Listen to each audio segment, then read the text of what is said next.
This bonus series was made in collaboration with Philip Stauffer and Julie Maples from Firefly Ventures, a practical startup operator handbook to give our listeners a first-hand experience they can apply to their growing ventures.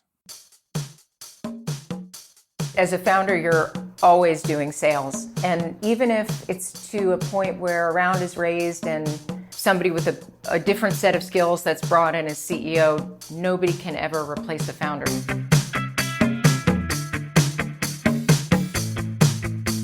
Welcome to the Swisspreneur Show, a podcast about startup stories and learnings from experienced entrepreneurs. Here's your host, Sylvan.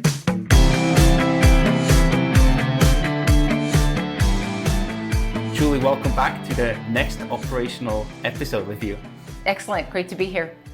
Quick intro, you are a co-founder and general partner at Firefly Ventures, through which you're invested in companies like Boundless, Rosalind AI, Moby Systems, and many more. And you're also a board member at the V Foundation for Cancer Research. So today's topic is why every founder should have a sales job. We talked about fundraising before, so of course this is closely related, but it's also much more than just fundraising. Whether you're hiring talent, you're selling your company, or you're selling shares of your company to fundraisers, to investors, or of course your product because you want to win more clients. So if we focus on the latter, if you had to make a choice, just one choice is allowed, building or selling the product? That's a very tough one, I know.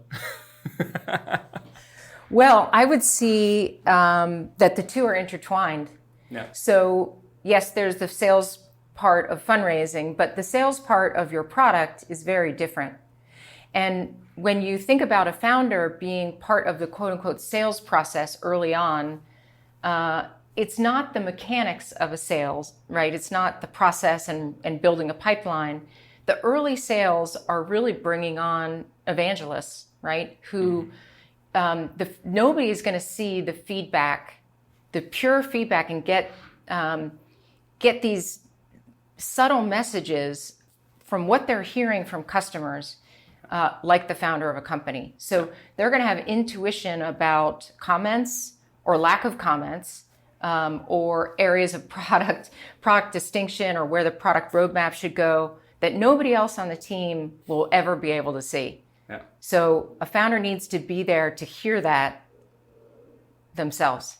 Yeah, that's exactly why it's so crucial that you don't outsource that or just hire someone to do that. That's why you as a founder have to do these first sales, right? For sure. I mean, you have to be there to see the messages coming across somebody's face. You've got to see if there's multiple people on a customer's team that is working with your product. You've got to see the body language that's going on or not going on between them. Right. And again, there's going to be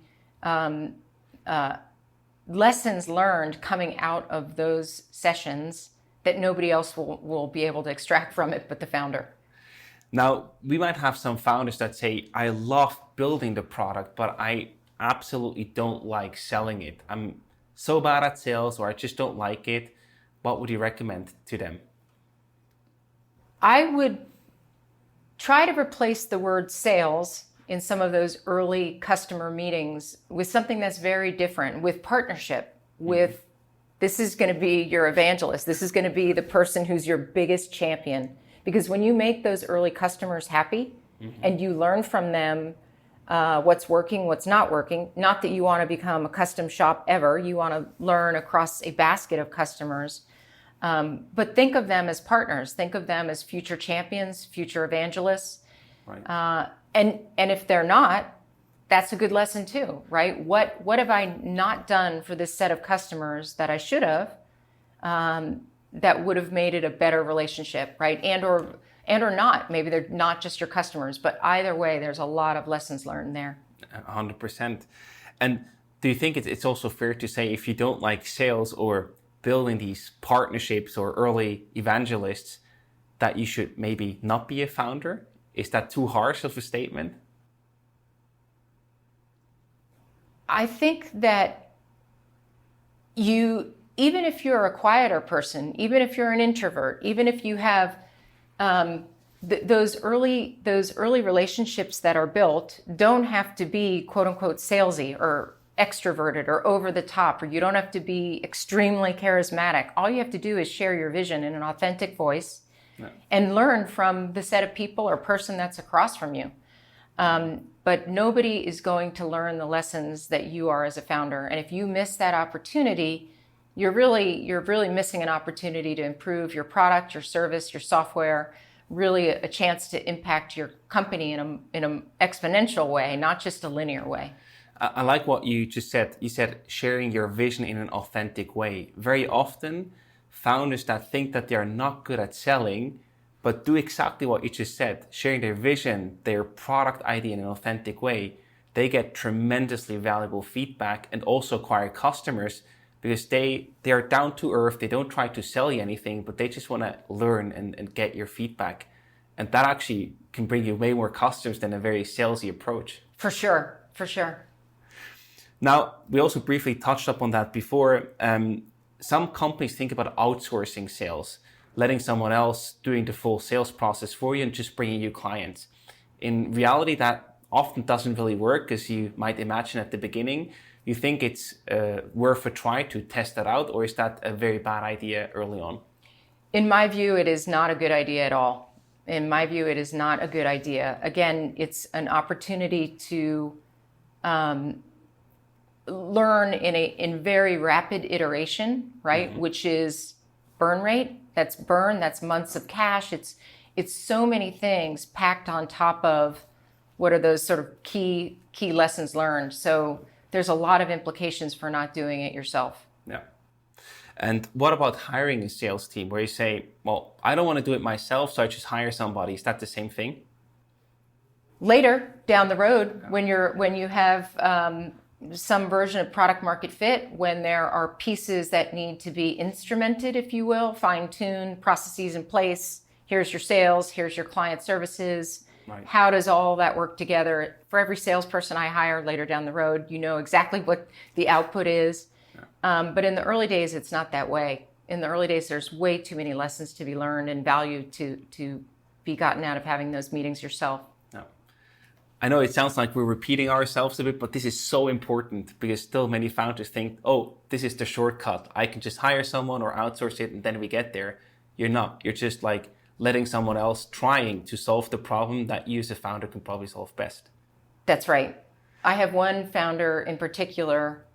She comes to mind. The customers that we have now are signing over 7-figure deals. Mm-hmm. And yet they all go back to their origins of what a great listener she was. And not that she, again, did custom elements for these various large customers, but she really learned from all of them, and they noticed how much she was listening. And wow. As suggested before, these early customers are her biggest champions. And also one thing that I learned myself of being a founder is when you listen to your customers, you also start adopting the vocabulary that they use and are then actually, without necessarily changing your product from a technical perspective, but just framing things differently to show them how you help them solve their biggest pain points and problems. And that's very powerful. For sure. That's a great point, Sylvan, because when you think about the person that's in the room with you or the set of people, and that they have to turn around and use your vernacular, not their own, it's harder for them to turn around and sell to a company or sell to whatever champions need to be bought in to buy your software or product. Exactly. But if you help them in their own voice, it's going to be much easier for them to do that sales job internally. Absolutely. And now I also want to pick up on your example. How can I win my very first customers as a founder? Like, one of the questions I often have to ask myself is, do I offer the product or the service that I'm creating, do I offer it for free? Should I ask for a lower fee for the full fee that I have in mind? What is your recommendation on that one? Oh gosh, one of my favorite people is Kyle Puller from OpenView, and I recently sent one of my founders one of my favorite pieces of his, which is that you actually, is it a freemium? Is it, what are all the different models that you should use? And I love that there's one which is you actually give away your premium product, and then after a certain amount of time, it goes to a freemium model, but you take away the premium aspects of your product. I'm like, that is just brilliant. Yep. So that's one in particular that's just top of mind. But again, it does vary from company to company and the elements of your SaaS-based business, et cetera, but that was one that was just top of mind. Yeah. I love that example, especially in the B2B enterprise aspect. That's a very powerful example. Such a good one, yeah.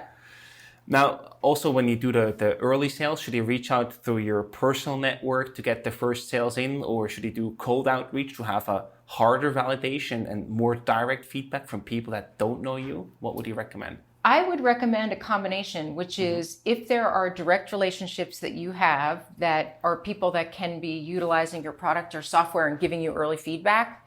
But I would also cast that net a bit wider, which is, who can you be introduced to so that your initial set of beta customers are across a basket or have a diverse range, not a huge range, but enough diversity amongst them that you're getting different feedback from those early customers rather than a uniform basket of sort of the same cookie cutter type of customer. Right. Yeah. Good recommendation. Now, we understand that it's super important to do sales as a founder. Now, if I don't think that I'm really talented at doing that, how do I get better? Do you have any tips or any resources that you can share for founders that want to get better at sales? I think one of the best sources of feedback and learnings for founders is other founders.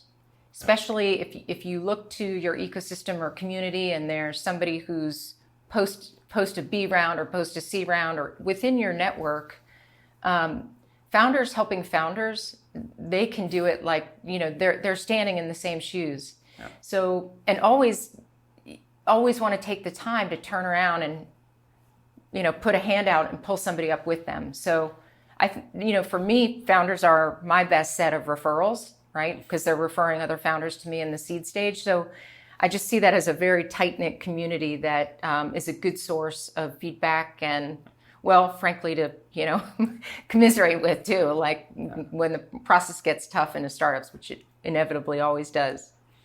I love that because that's also the reason why you started the Founders Dinners with Swisspreneur, to bring founders together to learn and exchange from each other. That's exactly the spirit. Absolutely. Yeah. Yep. And last question here from my side, should I ever stop selling as a founder? Is there any point where you say, well, it's probably better that other people do the selling and I don't do that anymore? I think that as a founder, you're always doing sales. And even if it's to a point where a round is raised and there's somebody with a different set of skills that's brought in as CEO, nobody can ever replace a founder. So nobody's ever going to be able to tell the story and to really, again, share that authentic vision of where it came from and where it is. So if you need to, replace that word sales with evangelism, partnerships, whatever it needs to be, but never take that unique role as a founder that you have for yourself, which is nobody will ever tell the story the way that you do. Well said. Any last tip from your side that founders should consider or think of in regards to sales? I would say that the one parting thought might be that if you are a founder that's raised an A or a B round, and maybe it's your second time company, maybe it's your first company, but always remember to turn around and see who you might be able to help and lift up, no matter what stage you're at, right? There's always somebody that might be in your shoes or where you were a few years before or 2 startups before, but never forget to turn around and give back. No, that's a beautiful way to end the episode. Julie, thank you so much for participating in this series, and we're very excited to see you again in the future. Great to be with you, Sylvan.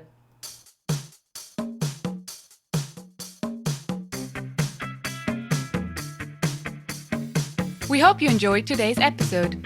If you did, you can support us by rating our show on Apple Podcasts. This way, we can reach an ever-growing number of aspiring entrepreneurs.